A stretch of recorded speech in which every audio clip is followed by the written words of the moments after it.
Good morning, YouTube. It is Christine with Gage Girl Training, an online meal planning and coaching service. And this morning I'm going to do a chat with you guys about entitlement. So let's get started. First things first, how does this happen? I ran out of coffee. Yeah, I ran out of coffee. So I need to go to the store in a little bit. But what I'm drinking now, I'm drinking tea. I'm obsessed with Anthropologie mugs.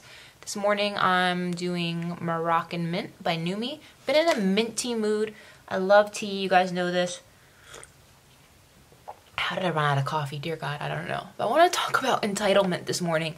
I think that it is, it's like an epidemic that has really hit, especially the younger generation. And you may be wondering what this has to do with fitness and nutrition. I'll make the connection in a few. But not gonna lie, I've been utterly disgusted at how so many people just expect to be handed things with little to no qualifications, little to no work or effort, and that's just not the way the world works. Maybe you have been brought up with a wealthy family, maybe you have been spoiled, maybe you never really had to struggle much in your life because things have been given to you. Maybe you have good genetics when it comes to the gym and you never really had to work too hard.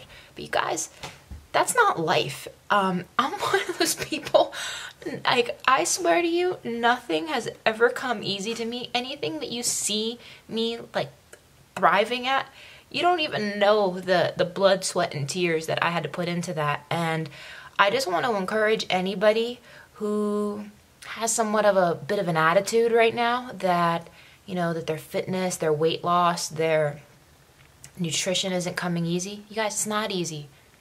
Nothing is going to be handed to you. You got to work for it. And I think it's really interesting because of all things, right?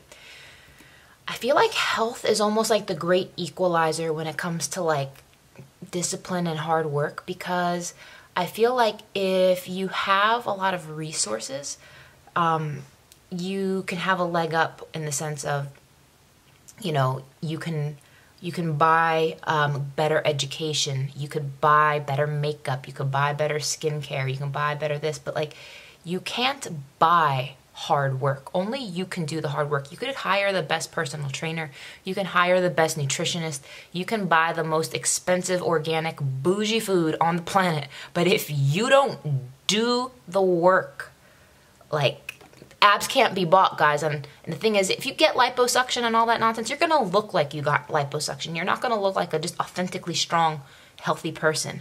And I think that there's something kind of exciting about that, though, in a way, because you can't fake the funk when it comes to hard work. You can't. And you can't buy it. You can't buy a body. Now, obviously, I'm not going to get into like plastic surgery and all that kind of stuff, because again, you guys know what I'm saying. If you go that route, you will look like you went that route.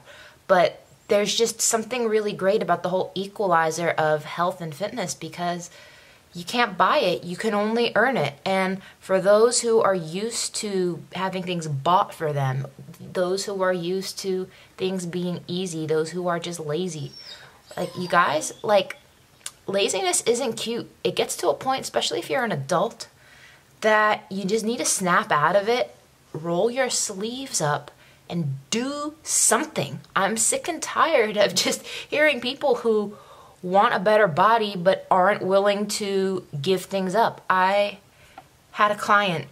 This client was very affluent, and this client so affluent to the fact that she didn't even have the time to fill out her questionnaire. She had to have her husband's secretary fill out the questionnaire.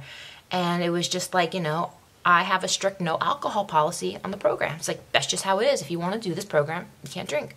But, it was just like, well, I have this champagne gala here, I have this here. It's like, sorry, you can't do it. But, she fell off track, didn't want to listen to anything I had to say, and that's fine. And it doesn't make her a bad person. I have no ill will. But the thing is, I find that sometimes when people are just so used to having things handed for them, they don't know how to work hard. And this is especially true for parents. Obviously, I do not have children, so I can't speak to that.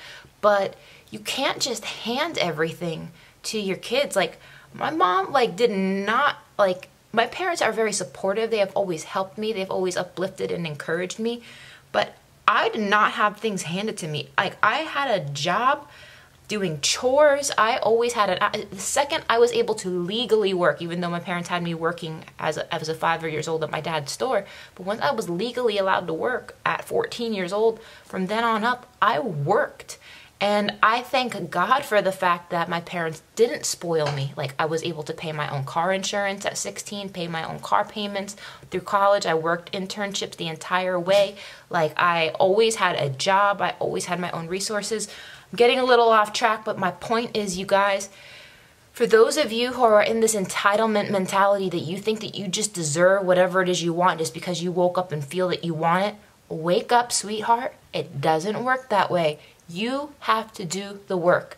Now, that doesn't mean it's not doable. It doesn't mean it's not possible. It just means you're not gonna blink, like click your fingers and it's gonna happen. You have to do the work. And I hate it when people say, like, oh, well, you know, if I was J-Lo or something, you know, she has a personal nutritionist, she has a personal trainer, she has a this, she has a that. Sure, that's helpful, but she's still doing the work. Is it a little bit easier under those circumstances? Yeah, you could say so, but she's still got to do the work. So if you are afraid of hard work, you are going to have you're not going to have a pretty, like, successful life, because nothing worth having will be handed to you. So I just hope that this encourages somebody, you guys. Get out of your own way. Just get humble and do the work. It's not going to happen on its own. You have to do it. I can't want it for you. I can't tie your shoes for you and push you out the gym. I can't spoon feed you your meals. Only you can do it. So knowing that, do something about it. Do something about it. If you need help, if you're lost, confused, you need some guidance, email me, Christine@musclegauge.com. Take care, guys, and I'll see you in the next one.